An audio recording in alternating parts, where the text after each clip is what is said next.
Welcome back. You are watching the Oasis Focus on Finance show, and in today's show we are discussing the question of tax, something that can be very daunting. It's quite interesting to note that whether you are rich or whether you are poor, you are going to pay tax. And even if we live under the breadline in South Africa, we will pay some kind of tax.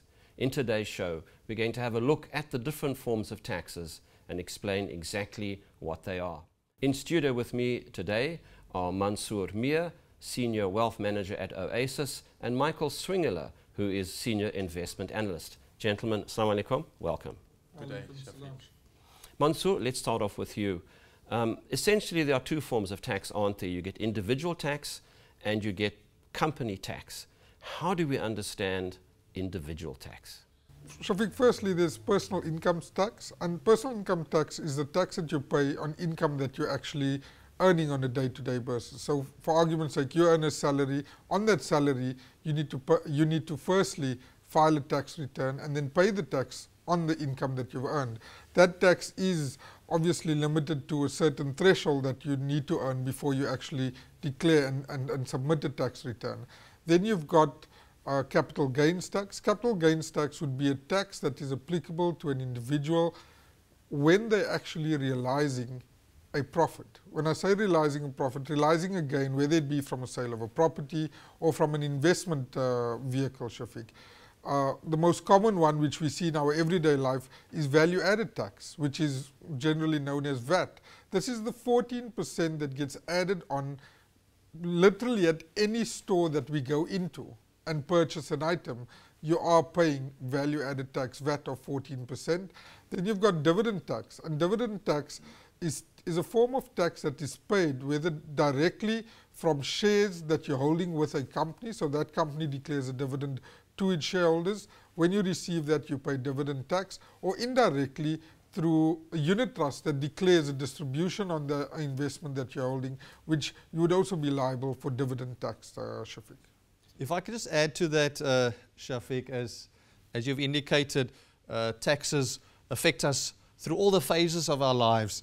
And even on death, there is a estate duty that is payable, and that is if your net estate is in excess of 3.5 million rand. When you buy and sell property, there is transfer duty, and that's if a property is acquired of a value of more than 750,000 rand.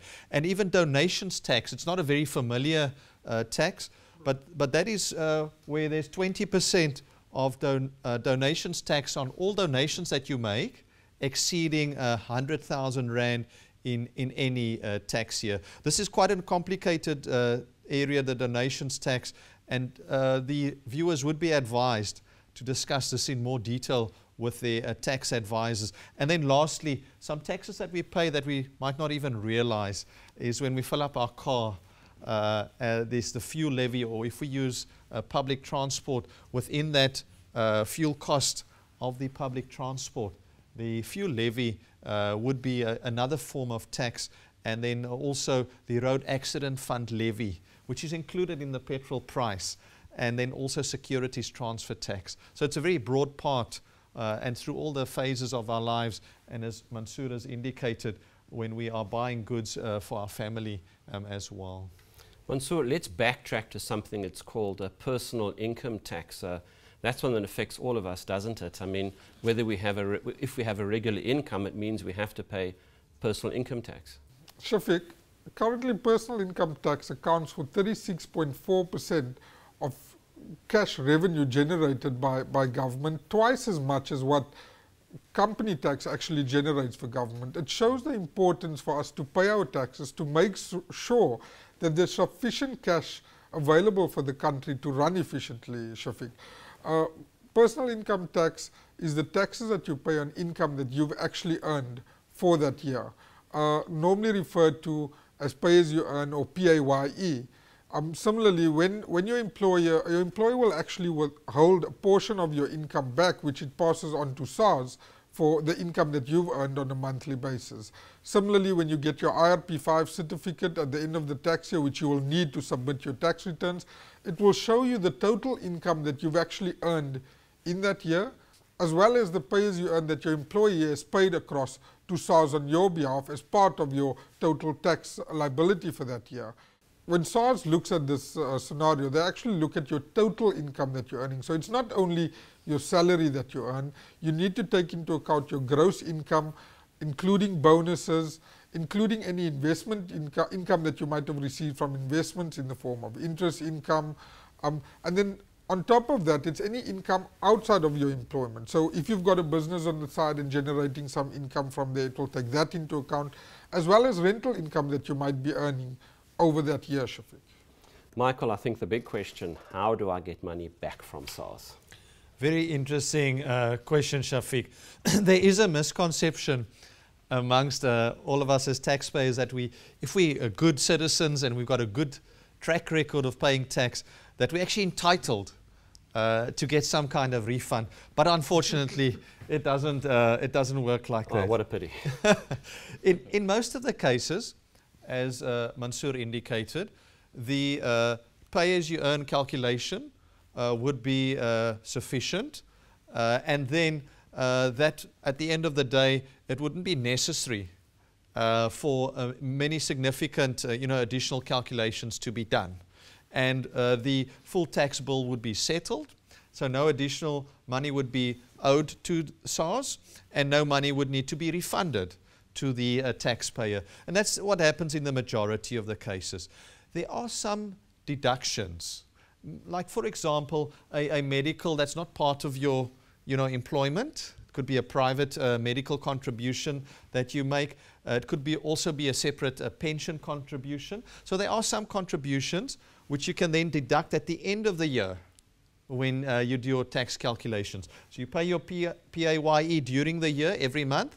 Come the end of the year, you can submit those deductions, and then on the back of that, SARS would reduce the amount of tax that you would be liable for, and you would get the refund. So important thing here is to make sure that you advise your tax advisor or your tax consultant of any additional deductions so that you can get the benefit of that, if applicable. Absolutely, Michael. I think a very attractive one that I deal with quite a bit on a yearly basis is your 15% deduction on annual taxable income that you're allowed as far as the retirement annuity contributions is concerned. One very efficient and legal way to reduce your taxes while saving for your own retirement. Exactly. Mansoor, let's move on to VAT. In Afrikaans, it has a whole other meaning, doesn't it? But generally speaking, how do we understand this landscape of VAT? Looks like we all pay it. Absolutely, Shafiq. As I said earlier, VAT is the 14% that we're actually paying, literally impacts us on a daily basis. So any consumable item that you purchase, a majority of consumable items that you purchase would have VAT attached to it. Maybe to use an example to explain it, so I walk into a store and I decide to buy a DVD valued at 100 Rand, but the store would actually add 14 Rand to that 100 Rand, and the cost price to me would be 114 Rand that I'm paying for that item. One must bear in mind is no consumer has got an account or is responsible for paying that VAT across to SARS. That is done by the store itself that's selling that commodity or selling that service for that matter, Shafiq. Another thing to look at, Shafiq, is National Treasury has made some breathing space with regard to the VAT system, where there's certain items that will not attract VAT, and these would be more basic commodities or basic food stuff like wheat, grain, fruit, vegetables, etc., where you won't find yourself paying VAT on. An interesting exercise for the listeners or to actually do is look at the next time you go to a supermarket and take your grocery till slip and actually see which items there was VAT on and which items you didn't pay VAT on. Michael, let's proceed now to something that's called dividend tax. How do we understand that? Shafiq, this is where we look at the tax on income that you receive from your savings and your investments. Now, collective investment schemes and unit trusts have become a very efficient way of saving, efficient also from a tax perspective. But when you receive the income from distributions from that unit trust, you need to declare that income in your tax return. And this happens again at the end of your tax year. There's an IT3B certificate that you receive from your unit trust provider. And we will be working through examples of this during the Oasis Focus on Finance series and go into more detail and explain to the listeners and the viewers how to declare and disclose that income from investments.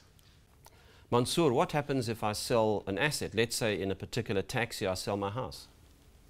Shafiq, I think what you're referring to there is capital gains tax. And a lot of people out there actually look at capital gains tax as a separate tax to your normal income tax. Section 26 of the Act actually includes, 26A that is, includes capital gains tax, the net capital gain as part of your taxable income that you need to pay in the year. For the purpose of this discussion, Shafiq, maybe I'll just use two examples, and where I found capital gains tax comes in quite often. It's when you're selling property, and secondly, the most frequently is when selling of investment, Shafiq. So you'll see in both instances, it was a sale of an asset where there was actually a gain realized. I'll use an example. So I got a house in Houghton worth 3.5 million rand. If I were to sell it today, I would probably ask a price of 5.5 million rand for that house. So my effective gain that I would realize, should I sell it, is 2 million rand. So there's no capital gains tax during that year unless if I actually sell that asset. So while that gain is there and I haven't disposed of or sold that asset, there is no capital gains tax on that individual. But let's assume I do decide to sell that property. So 5.5 million rand selling price, cost price to me when I bought it was 3.5 million rand. That means I made a gain of 2 million rand when I disposed of that asset and sold that property. Every individual in South Africa, they allowed 30,000 rand exemption on the gain that they're realizing. So every single year you're allowed a 30,000 rand that's exempt from capital gains tax. So my actual gain is 1,970,000 on that sale of that property, Shafiq. Capital gains tax also says that 33% of your gain is taxable at your tax bracket that you fall in based on the income that you're earning. So if we take 1,970,000 at 33%, 650,000 is your taxable capital gain. At 41%, your actual capital gains tax that you're paying is 266,541 rand, Shafiq, on the sale of that property. So maybe just to sum it up, that's effectively capital gains tax. You only pay capital gains tax in the year in which you realize the gain from a sale of an asset or an investment for that matter. Right, thanks Mansoor. Michael, you mentioned something earlier on called estate duty. What exactly is that? Yes, Shafiq, it's often overlooked, I believe, and because it's quite far into the future and it's difficult to plan for these type of events. But I think the important thing is you don't want estate duty to become a burden for your loved ones when you pass on. So you work very hard, you build up the estate for the family, and then there isn't sufficient liquidity to actually pay the estate duty. So estate duty is a tax of 20% on the value of your net estate in excess of 3.5 million rand. So what happens upon death, the administration of your estate passes on to an executor. And the executor will then calculate the value of your estate, your assets, and net assets. And here it's very important to ensure that the executor is not forced to be in a position where they need to sell some of your assets to pay the estate duty. This could have some dire consequences. For example, if the family home needs to be sold to pay the estate duty. So the key here is to plan for the longer term and to make sure that there are liquid assets and liquid investments available, because you've got some of the less liquid assets. Could be a property, it could be your business, and that's is very important for the future of the family.